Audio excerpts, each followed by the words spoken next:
You know, sometimes I just want to book a trip to the beach. No overthinking it, no optimization, just the sun and doing nothing, especially on days like today. I had a bit of a rough day on my PhD, but it's okay. But what usually happens is I check my calendar, check my workload, and then I check best times to travel. And then this idea of a holiday feels like a decision that needs some sort of justification. You already don't fully trust your present self. What does that mean? You already plan around burnout. You already think, if I don't rest now, I'll crash later. And I've said it a million times before, but your watch, it tracks stress, your phone, it tracks sleep. Your apps already show mood trends over the months. You've seen the graphs, and you know about the winter dips. That's just self-awareness, no? Yes. Then, the travel platforms, they integrated those patterns. They didn't ask, where do you want to go? They ask, what does your future need? If you travel now, your stress trend stabilizes. If you wait, your burnout probability, it increases. It felt preventative, like doing strength training for your running, just so you don't get injured. You know, that actually sounds helpful. So then it got more personal. You'd open an app like booking.com or Skyscanner or whatever, wanting to go to the beach. The thing is, that system in that app would suggest kayaking because your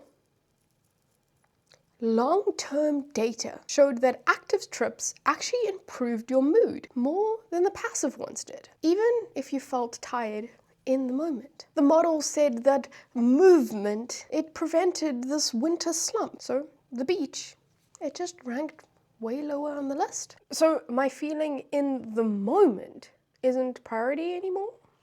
So it did consider the short-term signal, but your long-term happiness score carried more weight. Vacations, they almost became interventions. Some trips were labeled as restorative, some were corrective, and some were flagged as avoid, low long-term return.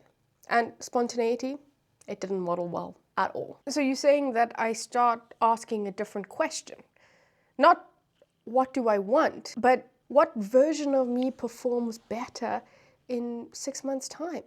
Yes. And that changes something subtle, because now rest has a purpose beyond joy.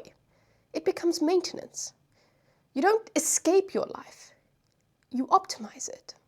So if I understand correctly, you're saying that we first avoided bad trips, then we optimized the good ones, and then we plan around emotional patterns, and eventually even doing nothing becomes strategic. Like, I don't travel because I feel like it. I travel because the data says I should. That sounds kind of responsible though, but it also sounds like I'm negotiating with myself. So travel, it used to interrupt who you were. You stepped into uncertainty. Later, trips were chosen to protect a version of you that functions the best. You didn't go out looking for some sort of change. You went to stabilize. And when even rest became calculated, your life, it kind of stopped having seasons and it became a managed curve. I already delay holidays until the right time. I already think about productivity when I rest. And I'm really not sure or really not confident in the fact that I would want a future where my present self needs permission from my projected future to book a ticket. Thanks for coming along on this one. I usually film these in the morning. It's now after work. I had a long day, quite a tiring day, quite a hard day. But it's Friday, and what I can say is, I'm not going to see you tomorrow, but I'll see you on Monday, and maybe, just maybe, Bianca will be there. Check you guys then. Have a lovely weekend all.